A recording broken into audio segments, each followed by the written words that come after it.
The air was thick with an unnatural fog as the broken remnants of humanity's once glorious cities lay in ruins. The ground, cracked and scorched, seemed to carry the weight of the ages, as though the earth itself mourned the loss of all that was.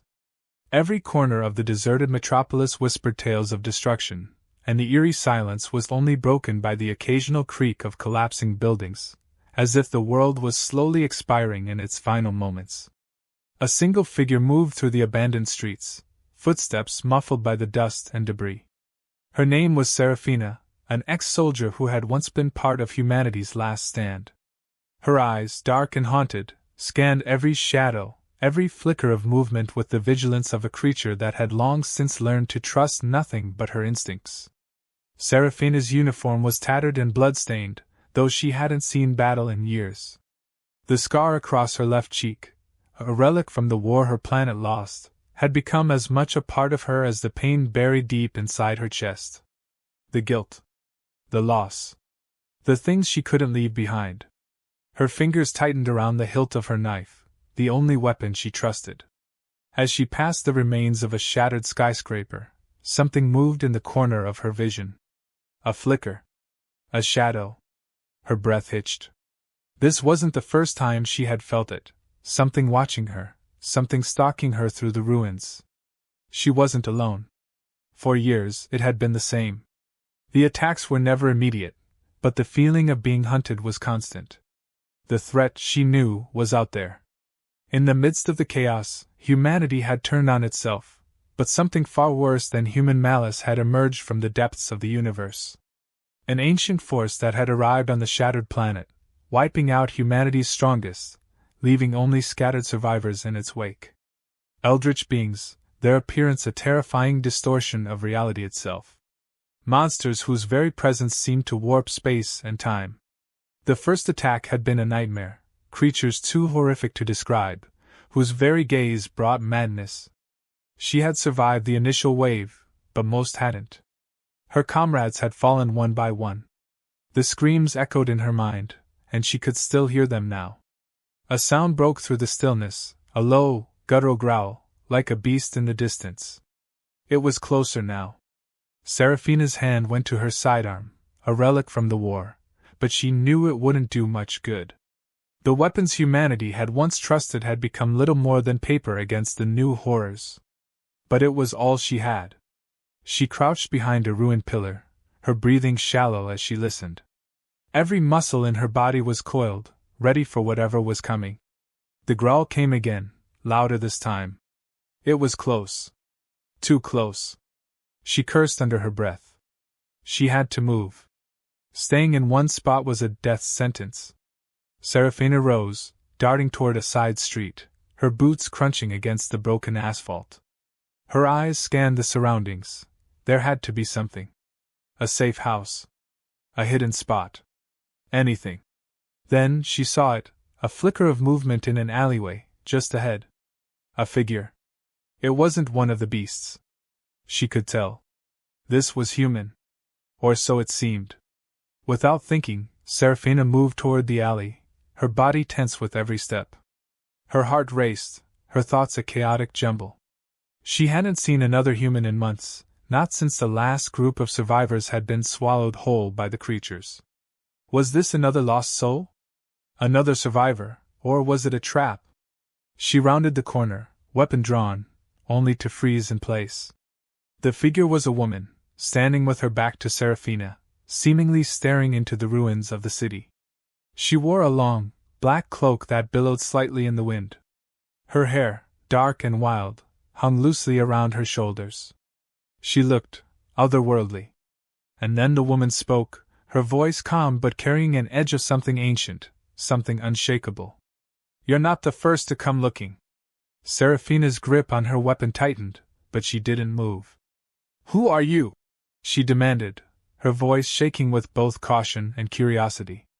The woman turned slowly, revealing a scar that ran across her face, a jagged line that mirrored Seraphina's own. Her eyes, dark and cold, locked onto Seraphina's. There was a glint of recognition, but it was the kind that belonged to someone who had seen more than she was willing to share. The woman smiled, a bitter, knowing smile. I was there, she said softly. When the war began, when your planet lost.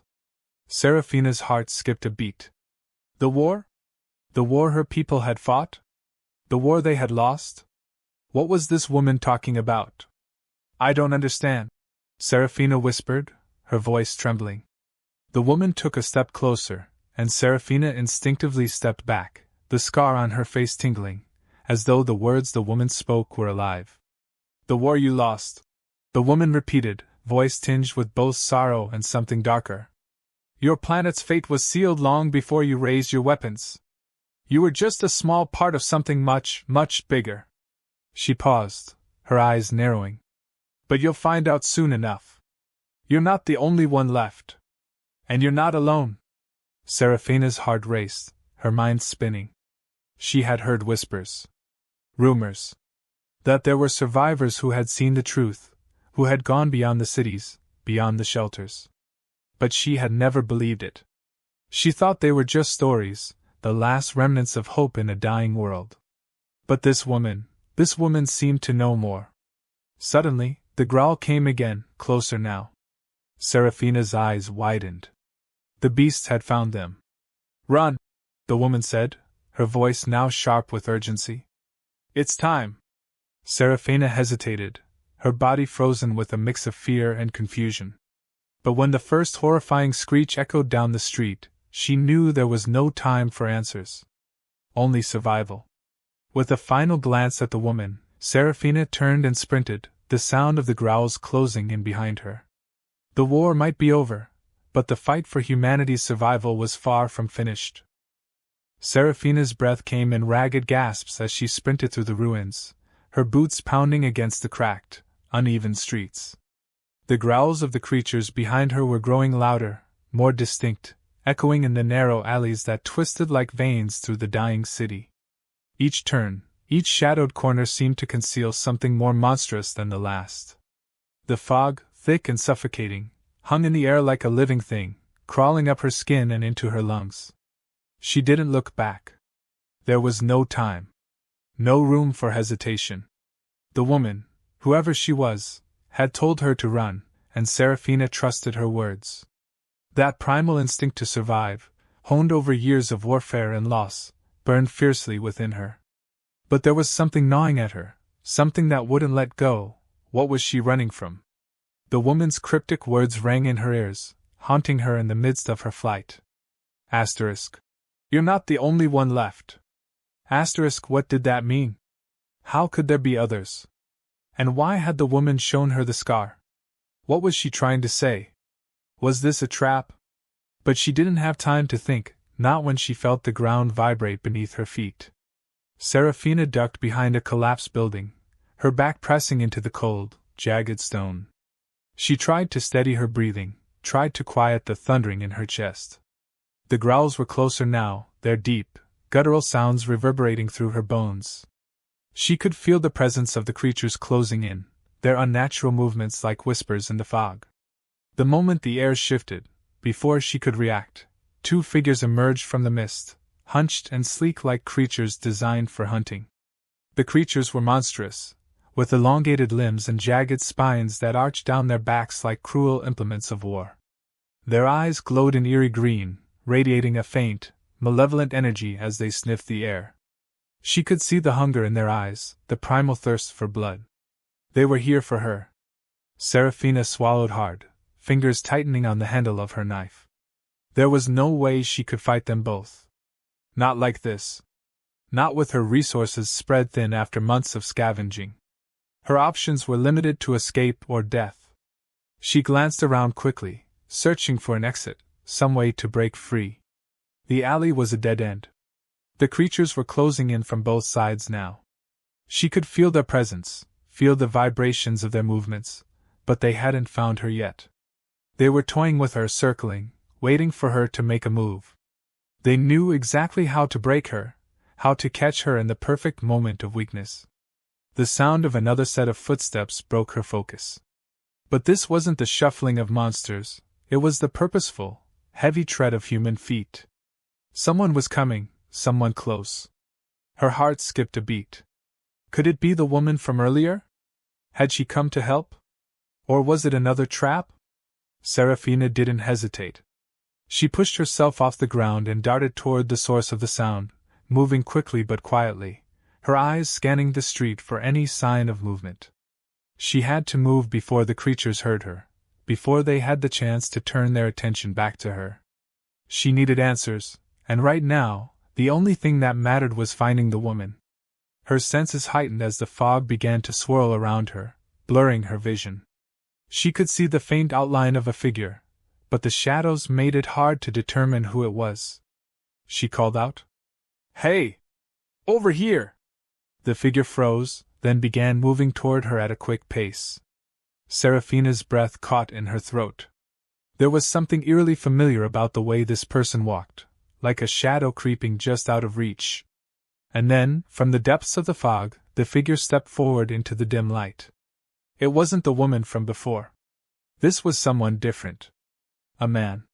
His face was covered by a worn, dirt-smeared helmet, and his body was draped in a scavenged military uniform. His movements were slow, deliberate, too slow for someone trying to escape the creatures. "Who are you?" Seraphina demanded, taking a step back. "What do you want?" The man didn't answer at first. Instead, he raised a hand, motioning for her to be quiet. "They're listening," he whispered, his voice low and tense. He took another step toward her, his dark eyes locking with hers, filled with an intensity that unnerved her. "I know what you're looking for. But you're in the wrong place."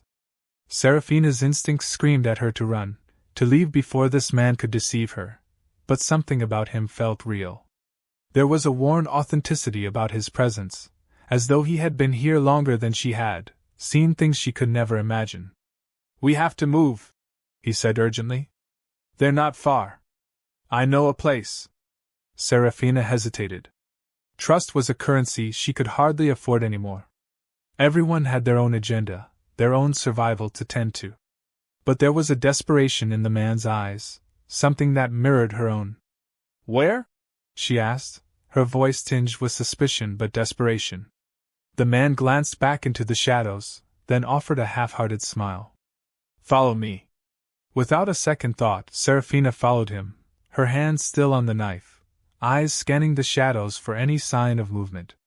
They moved quickly, darting through the alleyways like phantoms, each corner they rounded bringing them closer to safety, or so she hoped. The growls were getting louder again, but they hadn't found them yet. As they reached an old, crumbling apartment building, the man pushed open a rusted door. They entered cautiously, the air inside stale, filled with the scent of old decay. "There's more," he whispered, leading her further inside, toward the broken elevator shaft. "More than you know. This world isn't done with you yet. And you're not alone." Seraphina's heart skipped. More than I know, what was he talking about? Before she could ask, the door slammed shut behind them, and the low growl of the creatures echoed louder through the building. She was trapped. But so was he. And as the shadows closed in around them, the true nature of the threat, and the cost of surviving it, became ever clearer. The darkness in the abandoned building was suffocating, thickening with each breath Seraphina took. She pressed herself against the cold wall of the narrow hallway, her hand gripping the hilt of her knife as her pulse thudded in her ears. The sound of growls, distant but growing nearer, gnawed at her resolve. The creatures were closing in again, and this time, there would be no running. The man beside her, still nameless and shrouded in secrecy, had led her deeper into the building, far past any semblance of shelter. The place smelled of rot, the stench of a forgotten world, as if this building had been abandoned long before humanity had fallen. Yet, there was something oddly familiar about the way the man moved, the way he acted like he had been here before. He was calm, too calm. And it made Seraphina uneasy. "This place," she whispered, trying to piece together the puzzle in her mind. "You've been here before." He nodded slowly, his expression unreadable behind his helmet. His movements were measured, purposeful, as if he'd done this countless times before. "I've seen more than you could imagine. This world isn't what it seems. The truth is buried deep." Seraphina felt the weight of his words settle in her chest, pressing against her lungs, suffocating her with their implications. The truth buried deep? The words echoed in her mind. What truth? Who was this man? And why did everything feel like it was about to crumble? Do you even know what we're up against? She asked, her voice hoarse. You're leading me into a death trap. We can't just hide from them forever. He turned to face her, his expression serious. We're not hiding. We're surviving. There's a difference. His words were heavy with meaning, but Seraphina couldn't bring herself to trust them completely. She needed answers, not cryptic sentences that seemed to get her further from understanding. But before she could press him further, there was a sudden, loud crash, a deafening, bone-shaking sound that seemed to come from below. The creatures had breached the ground floor. Seraphina's heart leapt into her throat. She darted for the nearest door, her breath coming in short bursts. We need to move. Now. The man followed her without hesitation, the two of them darting down the hallway and through another set of abandoned rooms. The walls here were cracked, the ceiling caving in as if the very structure of the building was failing. There were no windows. No way to gauge the outside world. Only the dark, looming threat of the creatures closing in, and the oppressive silence that felt louder than the growls that filled the air. As they reached the end of the hallway, the man suddenly grabbed her arm, pulling her into a small alcove. We don't have much time, he said, his voice tight with urgency. We're not alone, but they are. Seraphina frowned, confused by his words. What do you mean? Before he could answer, a shadow passed overhead. A figure, no, more than one, lurking just beyond the thin walls, waiting for them to make a move. Seraphina's hand flew to her knife instinctively, the cold steel of familiar comfort in her palm. The man shifted, his gaze narrowing as the sound of feet, heavy, dragging, echoed from the hallway ahead. He placed a finger to his lips, signaling for her to stay quiet. For a long, breathless moment, the only sound was the frantic beating of her heart. Then, with a sudden, terrifying crash, the wall beside them splintered, and a pair of glowing green eyes appeared in the debris. The creature let out a shrill, high-pitched screech, and Seraphina was forced to react before she could think. She lunged forward, her knife slashing through the air, aiming for the creature's throat. It was quick, faster than anything human, and it dodged with inhuman reflexes, its long limbs slashing toward her with deadly precision. The man moved then, faster than Seraphina thought possible, grabbing the creature by its elongated neck and slamming it against the wall. The beast screeched in pain, but the man didn't let go, his grip tightening around its throat. In one swift motion, he twisted, and the creature's screech turned into a gurgle of agony before it went limp, falling to the ground with a heavy thud. Seraphina stood frozen, watching in disbelief. The man had just killed the creature with ease, his movements fluid and practiced. This wasn't the first time he'd done something like this. She could tell. But there was no time to process the shock.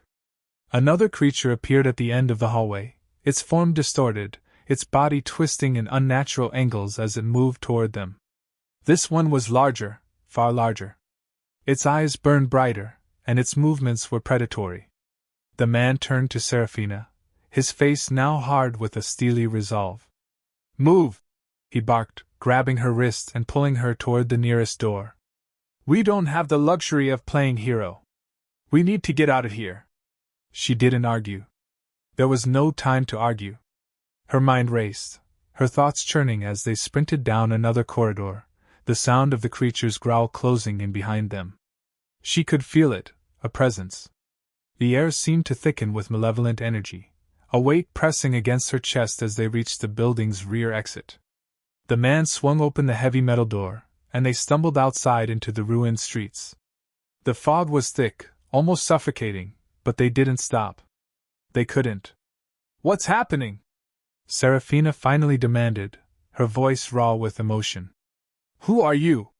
What's going on here? The man didn't answer right away. Instead, he pulled her into a darkened alleyway, glancing around cautiously before meeting her gaze. His eyes were filled with something that Seraphina couldn't quite place. Was it regret? Fear? Or was it something darker? We're not alone, he said finally, his voice quiet but urgent. "There are others like us, survivors. And we have to find them. The creatures? They're just part of it. There's something else out there, something far worse." Seraphina's stomach twisted. "What do you mean, far worse?" Before he could respond, a piercing screech shattered the silence, and the ground beneath them shook. The creatures were closing in. And whatever horrors the man spoke of, they were coming for them, too. In that moment, Seraphina realized the truth. They weren't just fighting for survival anymore. They were fighting for the very soul of what remained of humanity. The night was suffocating, thick with fog and the scent of decay. The world around Seraphina seemed to blur, the crumbling ruins of the city fading into a nightmarish landscape of shifting shadows. Every crack in the street, every twisted tree was a reminder of what had been lost, and what they were still fighting for. The man led the way, his heavy footsteps echoing through the darkness. Seraphina followed closely, her heart racing, her hand never far from the knife at her side. She didn't know who he was, but she had no choice but to trust him now. They were both running out of time. The screeching from the creatures had faded for the moment, but the air was still charged with an unnatural tension. There was something about the silence. It was too quiet, as if the world was holding its breath, waiting for the next attack. They had made it through the building's rear exit and into the alley, but Seraphina knew it wouldn't be long before the creatures found them again. They were never truly alone. The man had said there were others, survivors like them, but Seraphina had no idea how to find them. She didn't know where they were going. She only knew that she couldn't stop. "Where are we headed?" she asked, her voice tight with exhaustion and fear. The man didn't look back, his gaze fixed ahead, scanning the surroundings with sharp intensity. "There's a safe house, a place we can regroup. But we have to move fast. They're hunting us now, and they won't stop." Seraphina swallowed hard. She had seen enough of this world to know that no one was safe, not from the creatures, not from the desperation that drove people to do unspeakable things. She had fought her way through wars, survived betrayals, lost more friends than she could count, but this was different. There was something else lurking in the shadows. Something older. Something more dangerous than the creatures they had been fighting. The man had said it, the truth that was buried deep. What truth? What were they really up against? As they moved through the labyrinth of alleyways, Seraphina's mind raced. The man was right. The creatures were only part of the story. Something darker was coming. And as much as she wanted answers, she knew one thing for sure: she couldn't let it consume her. A sudden gust of wind blew through the alley, ruffling the man's tattered cloak. He didn't flinch, didn't slow his pace, but Seraphina felt it, an unsettling chill that wrapped around her spine like an icy hand. "We're almost there," he said, his voice cold. "But there's one thing you need to understand." Seraphina glanced at him, her eyes narrowing. "What?" "You're not just fighting to survive," he replied. "This war, it's not over. It's just begun. And the creatures, they're only a symptom." Seraphina's heart skipped. She stopped in her tracks, the words striking her like a blow. "What do you mean?" The man stopped too, turning to face her. His face, still obscured by the helmet, remained unreadable. But there was something in his posture, something in the way his shoulders sagged, that made her realize he wasn't just a survivor. He was a soldier who had seen far more than he was willing to share. "They're coming," he said, his voice almost a whisper. "The true enemy. The ones who made the creatures. The ones who want to finish what they started. They're not here by accident. They've been watching us. They've been waiting." Seraphina felt her breath catch. "Who are they?" The man's eyes flickered briefly, the weight of the question hanging in the air. "The architects of the end. The ones who destroyed our world before we even knew we were at war. They've infected this planet, and they've been waiting for us to wipe ourselves out before they take the last pieces. But there are others like us. Survivors who know the truth. People who can fight back." Before Seraphina could respond, there was a deafening roar, closer than it had ever been. The ground trembled beneath their feet, and the entire alley seemed to collapse inward. Seraphina instinctively drew her knife, her body tensing. "We need to move! Now!" the man barked. The roar grew louder, closer. There was no time for questions, no time for understanding.